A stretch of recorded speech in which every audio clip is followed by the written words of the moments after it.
Hello. Hi, everybody. We're back. What's up? What's up? Good morning. Thank you. Thank you. We are home. It's true. We are home. I am making our coffee at home. It's all good things. How is everybody?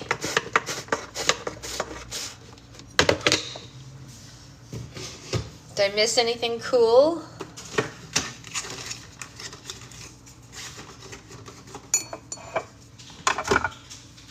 Thank you, thank you.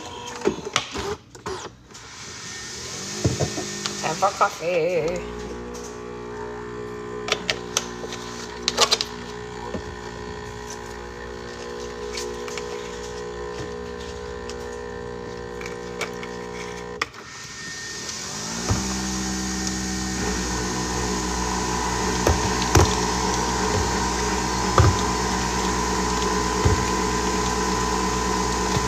Jet lag is laggy, I will say. Jet lag is laggy. Yes. Yes, it is.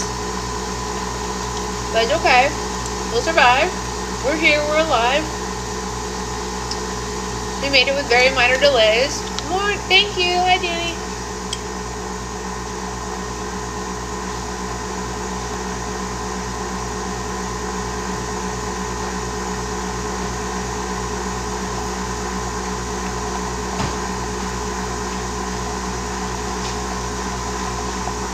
That's right. Secret husband just keep you entertained.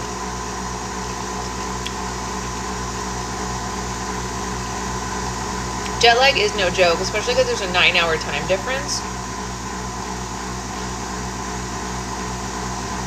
That makes it a little harder.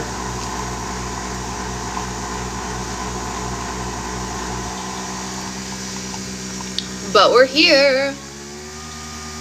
It's all good. It is all good. We are back in action. It's true. It's good. Everybody's happy, healthy, yada yada. Morning sloth, hey. We're just doing our usual, making our coffee. You know, standard protocol, back to normal, just like we were. We're starting a new book today. Is everyone excited for our first fall, witchy, Halloween-y kind of book? I would like to have a word about this restock. Uh-oh, what kind of word? Is it a good word? Is it, wow, that was such a nice restock, Sasha? Or is it a bad word? Too much good stuff. Okay, great. I love that word. Those are good words. You're making your coffee right now too? Yes, yes. Excellent. We love to see it. A combo coffee moment for all Californians. Yes. That's fair, Jen. But the good news is you will be stocked up for a while. That's what I always say. And then you can hang out until Advent calendar time, basically. What's going on? That was fine. Oh yeah, that's smart. I'll restock it later. Yeah. So your husband is here and he is getting back to work also. It's all very nice things. Our plant got new babies while we were gone. You guys want to see our plant's new baby leaves from when we were gone? Look at this. A whole new stalk right here. Can you see this? Look. This new stalk built this whole thing and this one over here. And then this other stalk is building a new baby leaf there. So it's a happy plant in our absence. She seems like she's doing all right. These are new, you can tell. They must have opened while we were gone. They're new baby leaves. And then we have our, big classic leaves, obviously. You can tell the darker ones are the older ones. They're thicker and darker. And then these new ones are kind of light and fresh. Babies everywhere! Yes! Babies everywhere. I have to open up my tripod here. All right. Oh, look at that. We're back in action. We're in our spot. Everything is back to normal.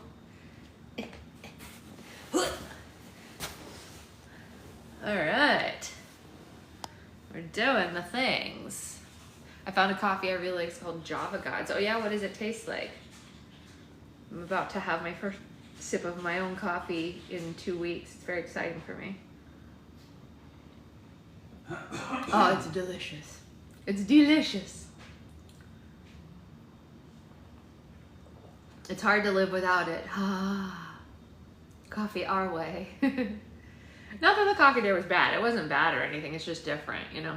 The baby is due in early February. Early February. Notes of caramel and cocoa. Very nice. Hey, Cindy. Since we started early, I'm just going to give everyone a few minutes to get on, let them get to their normal time, and then we will read our new book, which is exciting. Very exciting. Morning, Jennifer. Hello, hello. Oh, coffee. Delightful. Favorite part of the trip? Ooh, that's hard. There were so many cool things that we saw. Hey, Jack. Gosh, going to Neuschwanstein Castle was pretty exquisite. That was kind of, I mean, it was amazing, especially like not only because it's the castle that it is, but you've got like the Disney connection, the Land of Stories connection, and getting to walk through there. The unfortunate thing for everybody is they don't allow any pictures or videos inside at all. Secret Husband got reprimanded at the beginning of it because we didn't know that was a rule. And they were like, sir, please put away your camera. And we were like, oh. So we have nothing to show of the inside. The outside, of course, you can do whatever you want. But that was really cool. Getting our wedding photos was super special, and we were blessed with the most amazing weather. Like, not even, hey Naisa, hello. The weather on the day that we did our wedding photos was like, it was bonkers good. And we did not expect that because the days leading up to it had been pretty rainy. And so we were like, well, we'll just roll with it, you know, whatever. And then we got the most perfect, beautiful sunny day. No, the Gnome Garden is in Salzburg, actually, Jen. The Gnome Garden that Secret Husband did that video of is actually in the same garden where they filmed the final moments of the song Do Re Mi in The Sound of Music. You know, when the kids are climbing the step and going, so, do, la, fa, mi, do, re, you know that, and then she gets to the top and she goes like this. That moment, that's in the same garden. It's just a different part of the garden. But that's why we were there. We were there for the Sound of Music tour, and that's where it ended. And they basically were like, go have fun now, goodbye. And so we explored and we found the Gnome Garden, and we were like, what is this? It was the strangest thing. If any of you haven't watched the Gnome Garden video, highly recommend watching it after book club. It's very funny, especially if you like Secret Husband's brand of humor, which you know I do. Yeah, it was funny, right, Anya? Yeah, it was funny. But that wasn't even in Germany. That's in Austria. Yeah, totally different. I know, everyone, yes, what Anya said, please watch it. It's very funny. But yeah, that was in Salzburg. I gotta tell y'all, Salzburg, super cute. Super cute. Reminds me a lot of Florence. It's a little bit bigger than Florence, but, oh, Bertha was definitely my favorite gnome, obviously. It's a little bit bigger than Florence, but it reminded me a lot of Florence in so many ways. Just really fantastic in all of that. Really loved. I loved Austria in general, you guys. It's so wonderful. It was something that we kind of just added on almost like on a whim. Any wedding pics you can share? Yes, for anyone who's been waiting for wedding stuff, I've actually already posted some of the wedding stuff on my Instagram. Obviously, you know, we don't show Secret Husband's face, but all the things that don't have that are on the Instagram, and you can see those there. They're on my personal Instagram. So those are already, some of them are already up. I'll be slowly posting them as I have time. None of them even slightly resembled the Snow White dwarves. I was so lost. Yeah, well, it's not even in Germany, right? So they don't even have the Snow White. Hey, Becca, HR's in the house, you guys. Yeah, they wouldn't even be related to the Snow White dwarves because they're from a totally different country. Snow White's German, you know? They're just not even related at all. Yeah, totally different stuff. Totally different. Hey, so yeah, that was fun. The Sound of Music tour was amazing. just you know, lifelong dream checked off the list. Going to the castle, lifelong dream checked off the list. All super cool things. We went to it's a mountain called Zugspitze, and it's the tallest point in Germany, and we were just like, what is happening right now? You guys, it is 9,700 feet up, and you're just like in this little like pen essentially, and you can just like look over. I'll post pictures of it more for you all to see. It is so high up in the air. It like, you get a little bit like when you get close to the edge. The Secret Husband enjoyed the tour as well, or he had to make the best of it. I think that he definitely enjoyed it because the scenes are so, I mean, it was such a beautiful thing. He's not like a humongous Sound of Music fan or anything like that, but it is such a beautiful country, and we got to see so many really cool things that in that regard, Secret Husband loves history, and he also loves like seeing cool old churches and stuff like that, which we did on that tour. So although the tour was, for me and my Sound of Music love, he did get to see these beautiful lakes, these beautiful scenes, the mountains, the churches, all those kind of gorgeous things. Secret Husband and I aren't religious, but that doesn't mean that we don't recognize the beauty of all of the history in those places. So we definitely visited a lot of those places. And the church where Maria and Georg in the movie get married it's a stunning church, and we went there. Yeah, we actually took a new week baby photo there because we were there in a brand new week, like changeover of our baby. So I think it was her 21st week or something like that. We got the photo in that church, so that was fun. My mom responded to that picture and she goes, I hope this isn't the last time she's going to be in a church. And I said, it probably is. She didn't like that. I was like, well, you raised me. I don't know. You obviously messed up somewhere along the way. Oh, God.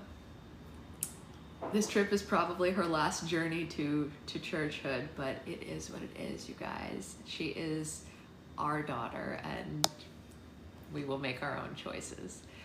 She'll live through it. She's coming today to drop off what she bought from our baby registry because she accidentally had it sent to her house. Totally fine, not a problem. But she doesn't want to keep it there until our baby shower. So she's bringing it by today because she has to drive by here anyway, but I'm going to show her all the stuff we bought.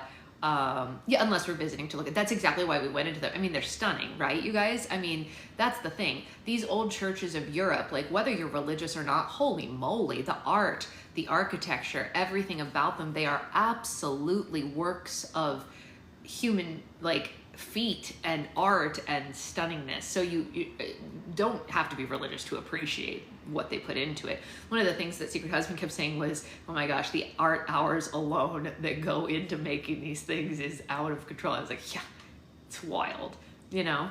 They're beautiful. Some of them we get a kick out of because some of them have like really weird, like creepy babies, you know, and we always get a good laugh at the creepy babies, but some of them were just stunning. There were a couple where I did panoramas. Hey, Avery, that I'm going to show you all. Hey, Ray. I took some panoramas inside a couple of the churches so you can see them all like in the round. They are, you're just like mind blown, right? You know? So really cool, and I will definitely show you all of that stuff. I haven't had time to edit it all together, but that doesn't mean I didn't do it and get it to show everybody, so you will get to see some of these crazy places.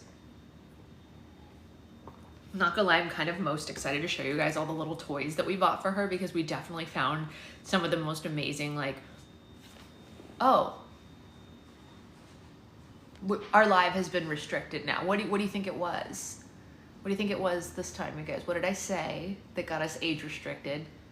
Was it buying baby toys? Was that what did it? Was it my mom coming to drop off stuff from our baby registry? Mm-hmm. Yeah. Yeah. Okay. All right, TikTok, you're doing really well today. Good job. Yes. Yeah, panoramas of a church. Yeah. Mm-hmm. Yeah, we got a lot of really unique stuff from like tiny little stores, like off the beaten path kind of places. Cannot wait to show you those. We're so excited to have stuff for her that is like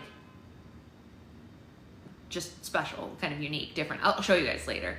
You came from a video in 2002. Oh my gosh, that's crazy. Hey, Frankie, hello. So to answer your question, the book that we chose was called Hex Appeal. And I don't have the description right in front of me because I just have my Kindle and you all are on my phone, of course, but it sounded really funny and really cute. Oh, wait, here, I can read the description right here. Are we ready? I'm gonna read the description to you all. I think it'll let me read it. Yes, okay, I can read the description really quick before we start. So you guys ready? This is very cute. Book description says, this spooky season curl up with the perfect witchy rom-com for fans of Gilmore Girls, Hocus Pocus, and Charmed, an absolute must-read if you loved Aaron Sterling's The Ex-Hex and Lana Harper's Payback's a Witch. I read Payback's a Witch, and it is fun. It's just a bunch of hocus pocus. Essie Winterscale lives in a huge and ever-changing house in the village of Goodwinter in deepest, darkest Essex. She lives with various witches of various ages. This is what got us to, the name is Hex Appeal, H-E-X, like I put a hex on you, appeal. But this next section about the various witches is, I think, what made us choose it when we went through a whole bunch of them. We went through, I don't even know how many books the other day before I left choosing them, but this was hilarious. She lives with various witches of various ages, one of whom is still a bit salty about being hanged in the 1700s, and one who keeps accidentally casting fertility spells, and another who knits things to create furniture. All Essie's ever wanted is to have a normal life, but in the end she's found herself drawn back to Beldam House because she just can't stop her witchiness, although the ability to instantly chill wine is pretty awesome, even when that's one even she has to admit.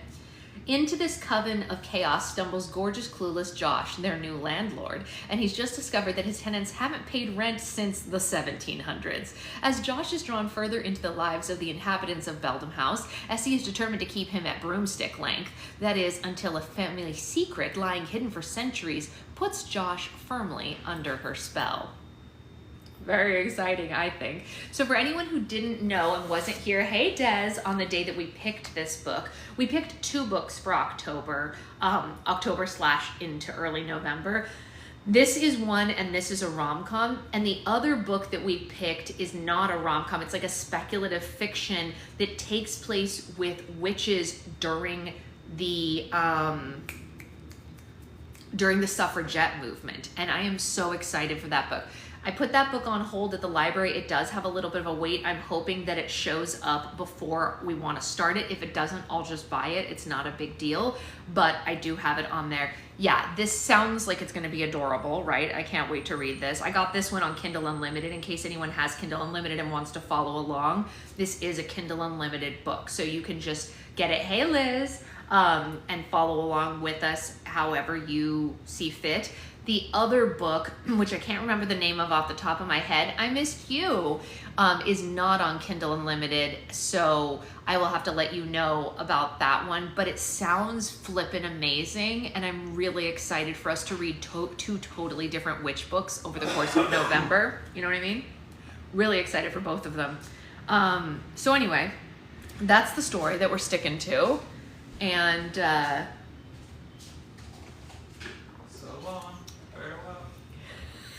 they were asking if you were tortured through the Sound of Music tour or if you ended up enjoying it. I always enjoy it. I mean, seeing how happy you were and how much you enjoyed it, and plus we went to pretty places. That's what I told him. I said, you love history and architecture and things like that, so that's always going to impress you regardless, right? Of course. Yeah. We went to a pretty palace, we went to pretty places. Yeah, it's pretty cool, right? Oh my gosh, Des, happy birthday! That's right. The other book is The Once and Future Witches. That's right. It's a play on the title The Once and Future King, the King Arthur thing. But yeah, it's pretty fantastic. I'm very excited for that. You guys, our baby Des is having a birthday today. Amazing. She's all the way across the world. She's further away than we were. She's in Malta. So she's like, what is it, like a 10-hour difference there, Des? I think. Are you 10 hours different from us here in California? What time is it for you, Des? It's 8. It's only 6 hours in Malta? Malta's closer than Germany? Well, dang. Oh, 6 hours from New York. You're counting to New York. You're counting to your parents. Yeah. Okay, that's different. That's different. Still 9 hours. No. To New York? From Malta? 6 hour difference from New York. 9 hours to us. 9 hours for Yeah, us. exactly. That's what she was. Yeah. She was just categorizing what she knew because she's from New York. So yeah, that makes sense. That makes sense. Our baby is growing up. It's true. It's true. It's true. All right. So we are going to start the Hex Appeal today. Of course, as always, if anyone has to leave early or misses it, this will be uploaded. Yes, enjoy your birthday dinner, Des. Have a delicious meal. And we will see you later. And then this will be uploaded later for anyone who needs it, of course. And let's dive right into our brand new book. Chapter 1. Oh, I'm so excited. These are new characters. We don't know who these characters, like we get all these like weirdo witches from different eras that we get to do voices for. Who's gonna show up? Who's to say? I don't know. I'm excited. I love a new book. I really do. Okay. Hi, Abby. Essie Winterscale was on her way home from the village shop with 2 bottles of wine and a pint of ice cream when she saw the vision that would almost change the world forever. Like most witch premonitions, it was neither clear nor helpful, consisting mostly of a really weird feeling about a mini cab driving past, overlaid with, oh, so that's how we're all going to die? The shopping bag hit the footpath, and a sudden heat stole over Essie as if the world was suddenly burning. But it's September, she said out loud. Where were the Michaelmas daisies growing in clumps around the duck pond that meant summer was basically over? Sorry, not where. There were. There were Michaelmas daisies growing in clumps around the duck pond that meant summer was basically over. She turned to look at the flowers, and as she did so, the tall purple daisies grew long forked tongues. Sorry, I'm just getting back into reading aloud, you guys, so like bear with me as I learn how to read again because apparently I don't know how. That's new, she said. She shook her head and the flowers returned to normal. It was late September in the village of Goodwinter. No more summer tourists around the duck pond, all the children were back at school, and the odd plume of wood smoke was coming from the older chimneys. There was a nip in the air and the cool promise of autumn and the calm Essie always felt as the earth began to slow down for winter. The minicab had disappeared. Essie swiped sweat from her forehead. The day simply wasn't that warm. Are you all right, love? Said a voice, and Essie looked around into a face made of bones topped by violet hair. Essie, isn't it? She blinked, and the violet hair belonged to Mrs. Sockburn, the cleaning lady, who had never gotten the hang of a blue rinse. Her skin was lined and powdery, not a hint of bone showing now. Essie stared at the flowers, which were normal, and at the common, which was normal, and Mrs. Sockburn, who was, well, as normal as she'd ever been. Yes, fine. How are you, Mrs. Sockburn? How's your son getting on with the new twins? Well, I'll tell you... Sorry, why did we just change? I had her British, and then she became Southern. We can't do that. Bad, Sasha. Let's see. You all right, love? Yes, fine. Well, I tell you what, love. A phone call now and then wouldn't go amiss. He wants to do some zoomy thing in a computer pad or something. I'm sure I don't know. Essie considered explaining video calls and then decided that even if she lived for another 1,000 years, she would not have time to explain video calls to Mrs. Sockburn. Oh, and I tell you what, you remember old Agatha Cropley? Essie brought to mind a frail woman who had spent the last months of her life in a care home where the only name in the visitor book was Essie's. Yeah, of course. There was a lovely service for her. She lied because there had hardly been anyone but Essie and her coven at the soulless crematorium.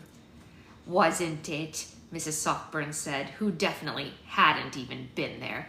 Well, anyway, her house had been sold or rented or something, and there's a new fellow there. She sniffed and patted her hair, which had the rigidity of carbon fiber. I can't see him staying. Places in a state of shock. That was me reading The Wild Robot last night to the kids. Mr. Beaver was Southern and then I just can't keep it straight, right? Oh, I thought you were doing the housekeeping there, Essie said. Oh, I do a lot of things, love, said Mrs. Sockburn hurriedly. Well, I'll let you get on, she added, and she turned away. You spilled something there. Essie looked down to see the melting ice cream leaking out of the fabric of her shopping bag. Oh, bums. Essie picked up the shopping bag and put the lid back on the ice cream and frowned. She'd only come out of the shop 5 minutes ago, and the day wasn't even really that warm. It should not be melting so fast. Her hand casually hidden inside the bag, Essie concentrated, and the ice cream refroze under her hand. As a side thought, she chilled the wine while she was at it too. And then she set off for home, trying not to think of the mutant giant daisies. Josh Henderson climbed out of the minicab, juggling 3 jumbo tubs of paint, a large packet of brushes, trying to wave his thanks to the driver who ignored him and screamed away in the spray of loose stones. The drive was meant to be graveled, but seems like most of it had worn away and the rest was being eroded daily by the sole local cab firm. He winced as a pebble hit the kitchen window. Oof. A tiny chip that would inevitably grow and grow. He wondered how much it would cost to get the driveway re-graveled. Probably a small fortune, and he'd have to use some special heritage gravel because of all the stupid regulations in this country. He glanced again at the quote from the roofing company. Not a normal roofing company, but a special heritage one. Josh was beginning to learn that heritage was an expensive word here in England. He looked around the kitchen in despair. Hey, Mary. Kitchen, in and of itself, was an optimistic word for this room, which was comprised of a short section of Formica units, which were probably older than Josh was, and a large wooden table that definitely was older than Josh was, and an ancient primeval stove that was probably older than his entire home country. He'd cleaned up there as much as he could, sweeping and mopping and bleaching quite heavily. The fridge and the microwave were brand new and looked very out of place against the scuffed and faded worktops. He half expected them to trigger an electrical fire, but the wiring at least seemed sound enough. Underneath the cracked and peeling linoleum, he'd found a rather fine tiled floor, and with not much else to do, he scrubbed it clean until it was gleaming again. The kitchen could probably be quite nice if it had some decent fixtures and fittings. The rest of the house, on the other hand... A crash from upstairs made him jump. Shit, don't say that was another window. There were all the original features, complete with wobbly panes and rotting wooden frames, and he knew without asking that replacing any of them would be way out of his budget. Move to England, he muttered. It'll be like Miss Marple before the murders, they tell you. He passed a hand over the gap in the handrail, and the damp, and the birds in the roof, and the goddamn heritage gravel. Yesterday, he smiled at the woman in the village shop as she handed him his change, and he wished her a nice day. She looked at him as if he'd cursed her to the very pits of hell. This village was weird. All of England was weird. He could just go back to Seattle. He could probably get another job in corporate law, rent a new apartment in a new district where Maya wouldn't even find him. Maybe not even settle in Seattle. Maybe he'd go to the East Coast. He trudged up the stairs, which creaked like the dying of 1,000 souls, and poked his head into the one of the many spare bedrooms. They had been mostly empty when he moved in, and they had gotten even emptier since. The only thing left in the bedroom that faced over the front drive was a large glass ball hanging in a string net in the window. He didn't know what it was for, but the patterns that reflected off of it onto the floorboards looked cool, so he left it there. God damn it, he said, staring at the broken string and smashed glass all over the floor. A couple of small brown shapes darted along the skirting boards because, of course, this damn place had mice, too. Of course it did. And now one of them appeared to have chewed through the string, and all that was left of the globe's greenish glass was a mess all over the floor. And wait, was that a roll of paper? Josh crushed over to it and crunched down, pushing aside the shards of glass with a sleeve of his plaid shirt before picking it up. It was a sheet of lined paper, the kind torn from a notebook, folded into quarters and then over the edges like a kid trying to pass a secret note at school. He unfolded it carefully to see spidery writing in faded green ink, and another wad of paper was folded inside that one, which then fell to the floor among the glass. Of course this is green, he muttered. He knew nothing about the extremely distant relative who had lived here, apart from her liking cheap, chintzy furniture and her disinterest in updating any features in her house that were within 50% of their working parameters. But maybe she'd been an eccentric old lady who, maybe she'd hidden a fortune in the cellar. somewhere Josh had not yet been brave enough to venture, and maybe this was the start of his treasure hunt. He peered at the writing, but he could only make out a few of the words. Stuff and nonsense appeared to be some of the words, and at the bottom was a signature that began with the letter A, and then meandered off through what appeared to be the rest of the English alphabet and several other letters too. Josh shrugged and picked up the second packet of paper, swearing quietly as a shard of glass pierced his thumb. The paper was much older and ew! Ugh! What fell out of the folded packet seemed to be bits of hair, and oh, were those nail clippings? What the hell? So this is disgusting, he said, and he turned to go downstairs and wash his hands before he caught some kind of ancient infection. But something stopped him, and he never even knew what it was. His fingers smoothed out the ancient piece of parchment, which was torn at the creases and stained around the edges. Here and there were dark smudges, kind of like fingerprints. The writing was crabbed with age and looped as if to be unreadable, and yet he could read it. I, thee right and goodly Hopkins, do swear withal to abjure thee, devil, and all who worship him, and more I see clearly those beldams who are so ungoodly, and they never will cross this threshold or seat at my hearth, and never will fall prey to they tricks and knavery, this I swear. All the dust floating in the air seemed to go still as he spoke it aloud, and then Josh blinked, and the motes swirled in the morning sunlight, and the piece of paper he was holding once again was just an old sheet of vellum covered with unreadable handwriting. Weird, he said, and then he put it down on the low windowsill while he went downstairs to fetch a broom. He had just washed his hands when the laptop chimed with a video call. He hesitated. The only person who ever called him that way was his sister. He'd just been about to put on dressing on the little cut on his thumb, but it had already stopped bleeding and it was almost healed. The broken glass could wait, and it would be nice to see a semi-familiar face. Hey, dork! breathed Sienna, who appeared to be at an airport somewhere. Half of her face was hidden behind huge sunglasses, and she wore a massive hat. Why so grumpy? This house is a money pit, Josh said. She shrugged, entirely unconcerned. Well, if you need money, just ask. We've been over this. We've been over this, he said.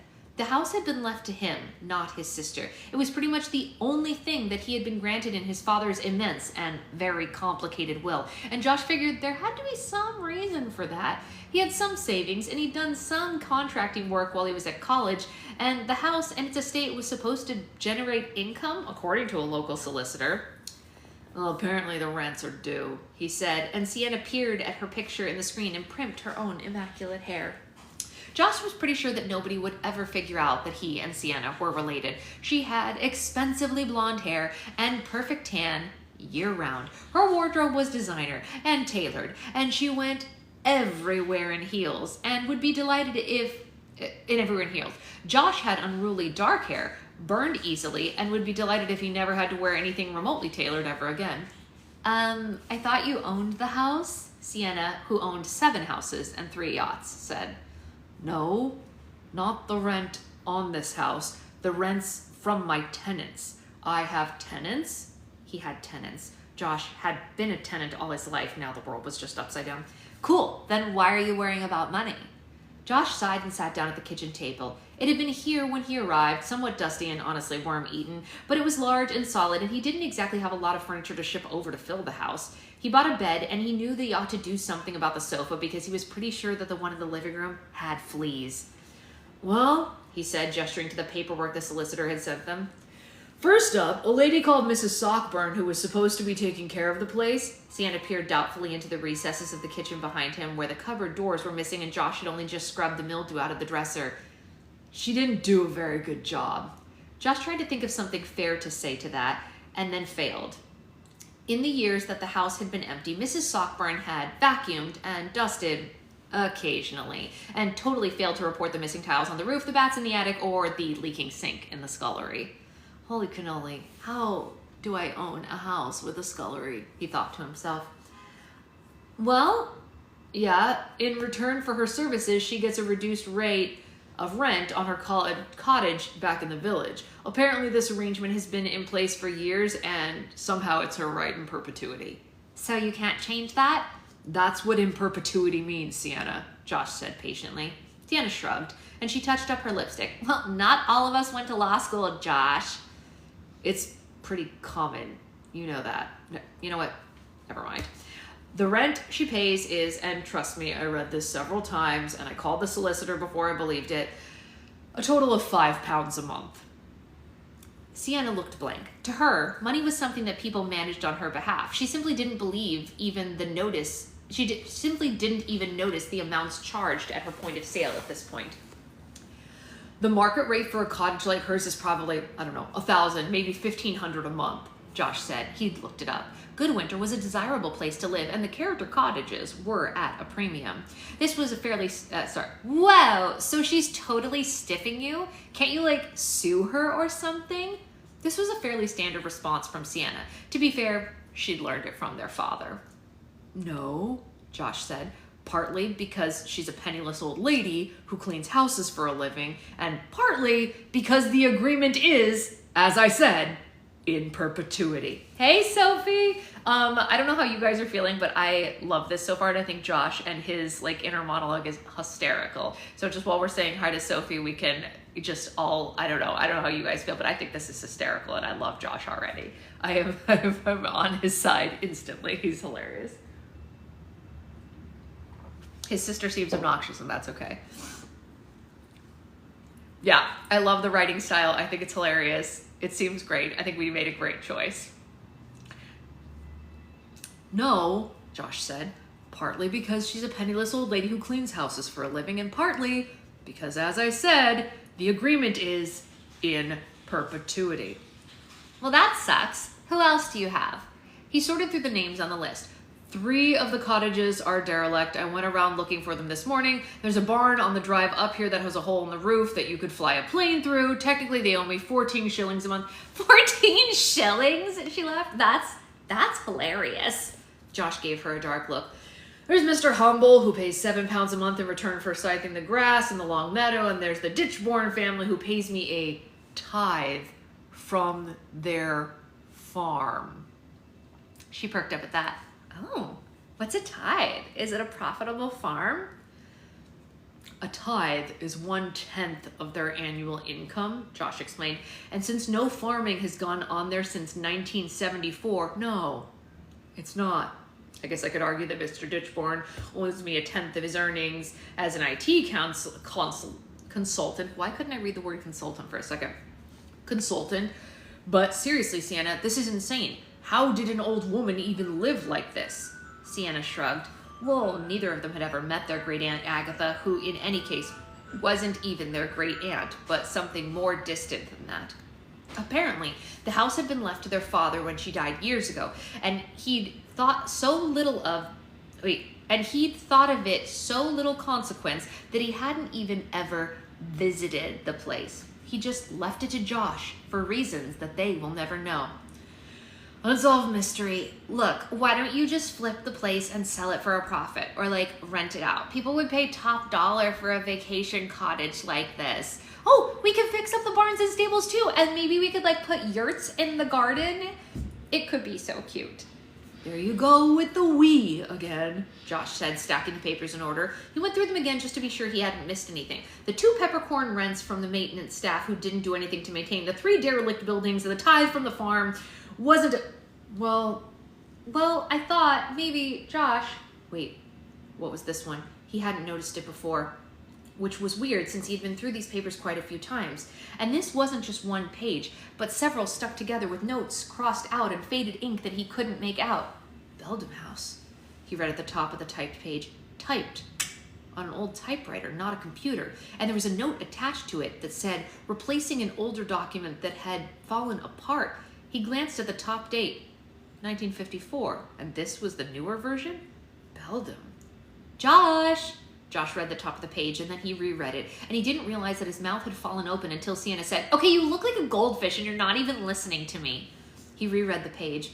The ink brown on the yellowing paper said, Beldam House on Gallows Lane, Goodwinter, listed in the rent book as a guinea quarterly in 1746? This cannot be right. I knew you weren't even listening to me. What even is a guinea? Hey, Stephanie. Josh could only shrug helplessly. It says attempts have been made to collect the rent several times since then, and the rent has been adjusted for inflation. He peered at the lines of text several times, apparently, including decimalization, and is now expected to stand at... He flipped over the page where a new note had been appended. He flipped it back to reread it again.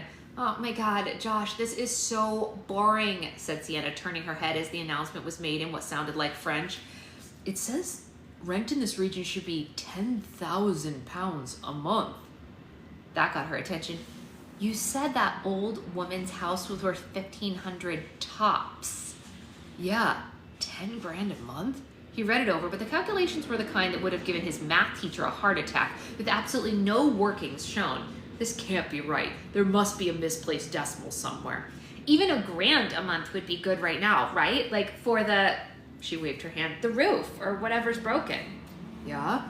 Josh stared off into the distance. Well, he was really staring at the wall next to the fireplace, which needed replastering badly. Why had no one managed to collect rent in nearly 300...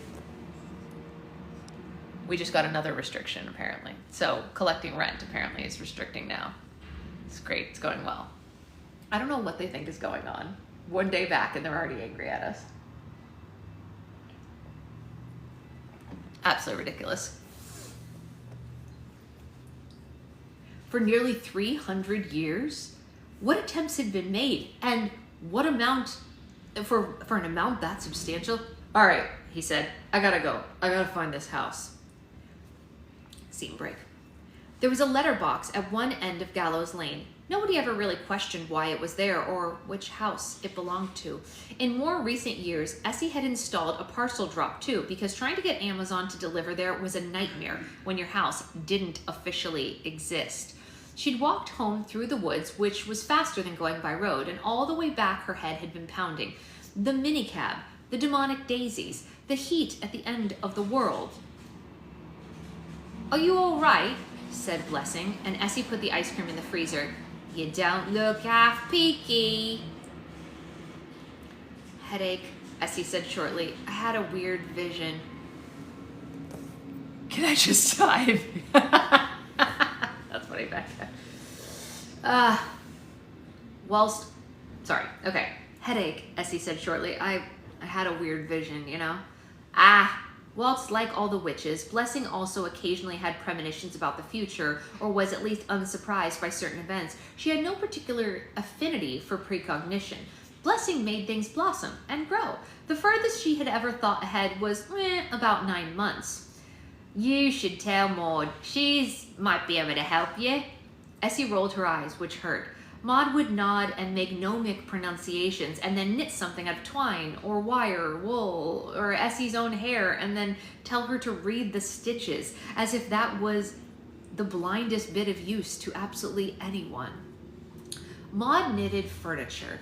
Blessing nurtured and brought things to fruition. Avery manifested ideas into reality. Lilith, well, she tried not to think about Lilith too much. The point was, everyone had a talent that they could employ in a useful way. Except for Essie. Essie had one thing she was good at, one day a year. And the rest of the time, she had nothing to do but try to stop her background magic from leaking out and causing more havoc than a supervillain on speed. Oh yeah, and cold. Oh yeah, she could always make things cold, and she could make things very, very dangerously cold. "Don't let Maud knit my hair," she said, and she frowned. Maud had been quite off lately. Quieter than usual. She was still knitting constantly, but if the patterns in the yarn told her anything, she was keeping it to herself. She hadn't even asked Essie to go down to the bookies for her in ages. "Why, is Maud all right?" she asked Essie. Blessing's forehead wrinkled just a little. Oh, sorry, that was Essie asking. Wait, hold on. Uh-oh. Ah, beans, hold on. Okay, I read that wrong. That was supposed to be Essie asking, "Is Maud all right?" Blessing's forehead wrinkled just a little. "Now you mention it, she didn't touch the racing post yesterday," she said. The two women shared a glance, and Maud had been here longer than either of them. Probably the only person who predated Maud was Prudence, and she'd technically been dead for 300 years, so, you know. Witches got old, just like anyone else, and they tended to do it much, much more slowly than anyone else. And Maud looked old, which meant that she was probably positively ancient. I'll ask Avery to make us something, Blessing said. By the way, do you know who this is? She held up a small doll. Essie knew exactly who it was, a poppet. A small doll was made to protect and defend a person. The house was just full of them, some made of straw, some made of cloth, some made of wax. Some were so ancient that Essie had no idea who made them, let alone who they represented. Like most of Blessing's poppets, it was made out of little bits of fabric sewn together into a rough approximation of a human being, and then decorated and dressed to represent someone in particular. This one had lots of pale blonde hair and a rounded stomach under a little red dress and a leather jacket, and wore knee-high boots, which must have taken Blessing a little bit of time. Is it one of your patients? Essie said. Blessing shrugged. She examined the doll with a slight frown. No, I don't know why I made it. Essie sighed and rubbed her temples. There must be something portentous going on if Blessing was making poppets of people that she didn't know. Weird. Well, I'm sure they'll turn up. I'm gonna go for a nap. Essie liked naps. When you had no job for 364 days of the year, naps were a useful way of filling your time. Cool. Someone phoned from some window company. They said you asked for a quote. Essie paused halfway across the quick kitchen. Because of the hole in the conservatory roof? Blessing shrugged. Apparently.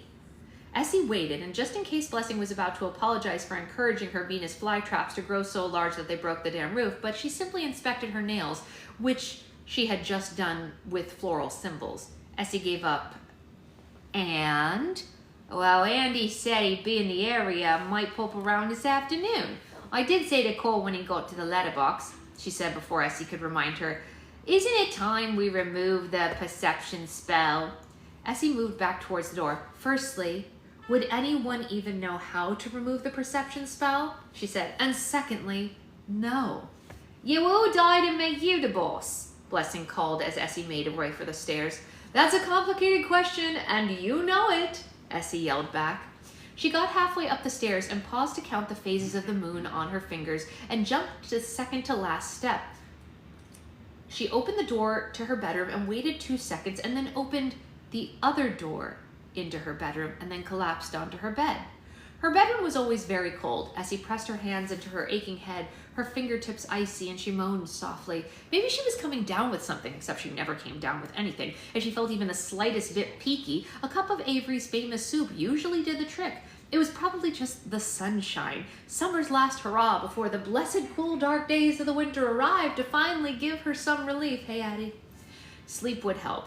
She could dream out of the premonition, write it down, and then even if it was no help at all, at least then the headache would go away. Her eyes had just closed when she remembered that a witch could rarely see anything involving her own destiny. Well, this is fun. I love these characters so far. I am very invested. I have to say, I wanted to join a Peloton. Oh, that's exciting. I don't usually love the male main character better first, but I think Josh is hilarious. I love his inner monologue. I love it all. I'm super, super into it. It jumps right into the action. It's great. There's not a lot of exposition. It gives it to you as you go along. I love stuff like this. I'm so glad that we picked it. It's well written, A+. Good stuff there. No face detected, as usual. No face detected. So we've been live restricted age-wise twice today, and I have no face. So we're back in action, normal, as usual. Okay, so I will definitely be live. The title is Hex Appeal, Danny, H-E-X Appeal. You left your face in Germany. Apparently I didn't even have it before I left, according to TikTok. I can already see myself downloading more of this series. Is this one a series, Ray? If it is, we can just read the whole thing. It seems fun. I'm off all week, so I should be able to join you today. Oh yeah, I'll put it on YouTube later today, of course. I will be live this afternoon making slime because obviously we have to get right into making our Halloween slimes ASAPs. I don't know which one I'm gonna make this afternoon, but the rest of the charms did come in while I was gone.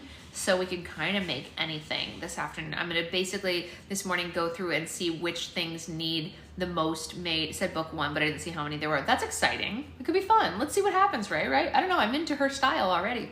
Maybe we read this one, read the Once and Future Witches, read a Christmas book or 2, and then next year we can read more of this series. I'm not at all against that. It seems fun. Let's see how it goes. Sorry, I have the hiccups as usual. What else? I think that's pretty much the whole kit and caboodle. Until then, I'm joking. Obviously, you're never allowed to leave again. Yes, definitely never allowed to leave again. Don't worry. We are being landlocked by a tiny human. We literally can't leave for a very long time. Starting very soon, I won't even be allowed to fly anymore, so I'm not going anywhere. So next book is called The Hex in the City. Oh, that sounds fun. Can you make slime without activator? No, unfortunately, that is impossible. There are a lot of fake things on TikTok that tell you you can make slime without activator. There are a lot of fake things on YouTube that say that as well. They're all lies, and I'm really sorry about that. It does not have to be specifically borax, but it does have to be an activator that includes boric acid of some kind. Otherwise, it will not make slime. I'm so sorry. Anyway, I will be on later. We will make slime. We're back at it. In case anyone didn't see, we do have Roll for Slime this Friday and Roll for Slime After Dark on Tuesday. So please sign up for those if you are a person who is owed one of those. Obviously, all the people who are at those tiers are owed them for October. Neither here nor there, but a big thing of borax. Oh, amazing. That's great, Anya. Thank you for letting me know. I'm going to start making things this week, obviously, so we can start mailing orders right away. 3 books in the series so far. It sounds fun. I'm into it. I like Josh right now. Guys, I'm a Josh stan already. I'm not even going to lie to you. I'm here for him. I think that his energy is good. Can you make activator? Yes, you can. I have lots of videos on how to do that. Just go to my how-to playlist. So yeah, that's pretty much it. I hope everyone had a great time while I was gone, but not too great so that you didn't miss me. Oh, I wanted to let you, with the new sending it Patreon date policy, should I wait until? No, not for stuff like that, Jen. I can't really do stuff like that because some people who sign up at the very end of the month, those are more for, it's really only ever been grab bags. No one has ever not paid except for a grab bag person, so it's really only grab bags that I'm gonna have to do that for, Jen. And obviously I owe you anyway because you are now one of my clay suppliers, so I think I can trust you because I currently owe you money. So that's where we're standing. I owe you money for Daiso right now anyway, so you're fine. If I owe you money, it would be very unfair for me to keep selling from you. I know you're saving that money. You didn't want me to Venmo. You wanted it to go towards your advent calendar, but it's still funny. You anted this weekend. That's fun. We're planning to get together with our babies and go to Pumpkin Patch soon. So anyway, I'm gonna go eat breakfast, and then my mom is gonna come and drop off some stuff. But I will probably make a video. Advent calendar, I forgot. Yes, the advent calendar is returning. It's gonna be super fun. I haven't designed all the slimes for it yet, but my brain's been rolling towards them. As soon as I finish making all these pre-orders, I will start designing the advent calendar pretty much right away. Your favorite girl, honey, it's just a whole playlist. You got to just go through it, sweetheart. You just got to go through and look for the one that says how to make activator, sweetheart. Yes, the advent calendars are coming, and we'll use the same website. It will be updated, of course, with all the new info, but it will be the same website. And yeah, I will be on this afternoon. I don't know what time, but I will let you know what time as soon as I find out. I just have to wait for my mom to stop by. And all that jazz, but we have lots of fun. Will there be a Hanukkah one also? Probably not, Julia, only because only 9 people ordered the Hanukkah one last year, and it made it really hard to make the slimes. Making 9 slimes is harder than making 40 slimes, like in a batch. So if I talk to people and there are at least 40 people who want to do it so I can make one full batch of each one, then we can do Hanukkah ones, but if not, they're just gonna be non-denominational. And I think that even Hanukkah people can enjoy it because I don't do any religious stuff in the Christmas one. So there's still a lot of enjoyable stuff in there. There will be Hanukkah slimes, individual ones, but probably not a whole advent calendar. Probably just because I think the reason Hanukkah people ordered the individual slimes and not the advent calendars because it's not a part of Hanukkah traditions, And so I think people just didn't get it if they don't celebrate Christmas because they didn't understand the it's not a part of what they do the way that it is for Christmas, so people just didn't get it. They bought the individual Hanukkah slimes in droves, and they always have every year. So I think it's just not a part of the Hanukkah process, unfortunately, because I will be like this and very uncomfortable, I have to just make the things that are for the most people at that time. Come December, I will be probably quite large. So yeah, that's the whole kit and caboodle. Oh, also for anyone keeping up with Secret Baby, tomorrow she has her anatomy scan and she's gonna get measured and all that stuff. So we'll know where she's falling in the like size of baby. We're hoping for like a 7.5 pound baby, right? Yeah, 7.5 pound baby. Good stuff. Yeah. Not right now. She should only be a pound right now. But in the end, 7.5 is good. Yeah. Thumbs up for a small baby, so that I can stay intact. Or 7. 7's great. I was only 6.5 pounds, and look, I turned out fine. I was 6 pounds 7 ounces. So they told me he was gonna be 10. He was 8. That's good. They told my mom that my siblings were gonna be big, and they were bigger than she told them. So, you know, Secret Husband's family does tend to make larger babies though. So pray for me. Even if you're not religious, just send a good vibe in the direction of my entire existence. Emma was 6 pounds 2 ounces, teeny thing. Yeah, 7 is great, small is still cute. Exactly. I want her to be healthy, but small enough that I don't actually fall apart. Oh, Kaylee, you got 3 of them. 3 pounds 13 ounces. That was a preemie though, yeah? That's like a micro preemie. Hopefully it'll just be long and not wide. Yeah, well, Secret Husband's brother has 4 kids and 3 of them were on the Chunkamunk side, but at the same time, their mom is 5'11", so she is a taller woman.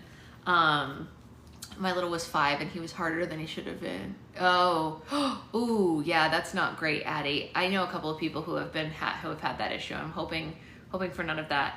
Our daughter is a tap dancer and her favorite stage is my bladder. So it's great. Yes. It was actually 35 weeks. Oh, that makes sense, Kaylee. I've heard about that. I've been reading up on a lot of that stuff. 35 weeks is great though, right? I mean, you know, all things considered. It is fun. She is not gentle in her tap dancing. Yes, this is not a gentle child. So it's fine. Yeah, well, I can't dance, but she can. From the sketched out drawings of Secret Husband, he seems lean. Yeah, he is, yes. He's also probably the leanest person in his family though. So genetically, he's the tallest and the leanest person in his family. He was only in the NICU 2 weeks. That's great. For that small to only be in 2 weeks, that's phenomenal. That means he thrived like right away. I love to hear it. We love that. We love some thriving babies. We love thrive. She's making it rain. Okay, yeah, she's definitely making it rain. All right, so I will see you all later. I'm gonna go eat because I need to. And thank you all for coming for our first day. I hope you loved the book as much as I am so far. I am in discussions with Mallory, the author of our last book. She and I were already talking this morning to schedule a time for that. So I will tell you in advance what time and day she is going to come talk to us about her book, which is exciting. Who knows if, I think it's probably going to be in the afternoon because she does still work a regular job. So it'll probably be an evening one, which I think is fine with all of us. If anyone can't make it to the day that she can do, you can obviously submit any questions or like accolades you want to give her in advance. Like even if you just want to say like, hey, from whoever, we loved your book, whatever like that. I think she'd love to hear it. I can't wait for her next book. Yeah, I think we're all excited for her in general. We can ask her about her next book also, Liz, right? I mean, that's something fun to talk about. Ask her about her, like how far along she is and what we can expect if it's part of the same series. It's got a paranormal title, but I don't know if it's a part of the same series. Is it the other character story? In general, I'm invested in her style, so I'll be reading whatever regardless. But I think those are all great things for us to ask. And she and I were talking right before we came on live, so I don't know if she's responded with like dates that she's available. She asked us what days we do, and I said every day except Sunday. So I gave her basically carte blanche to pick a day or time. And that's pretty much the whole kit and caboodle. Okay, I'm stalling because I love you all and I missed you so much, but I will be back on later. Do not worry. We will make slime. We will make slime tomorrow. Last night of this week's fantasy football, so whoever I'm up against, you're going down because I'm back in reality. And I had a really long talk with my QBs this week and Travis Kelce, and I told them all that if they didn't shape up with their scores, I was going to bench them. And so far, they did shape up. So I'm against Jack. Okay, Jack I think is here. Jack, so sorry, have to beat you. But I did talk to them and I told them I was going to bench them if they didn't get better scores this week, and they did. So I like that for me. I like that they're listening. I know, it's really sucky, right, Ray? Ugh. Oh yeah. I gotta switch him out for next week. Obviously I can't switch him now, but I will switch him out for next week. I'm doing way better this week. Yeah, I'm winning in both of my leagues this week, which is great. Not mad about that. Secret Husband's losing his. I did 0 things that I was supposed to do during book club. Oh no! Is it because I'm so cute? I'm allowed to say things like that to Becca, you guys. I know she's HR, but it's not considered harassment.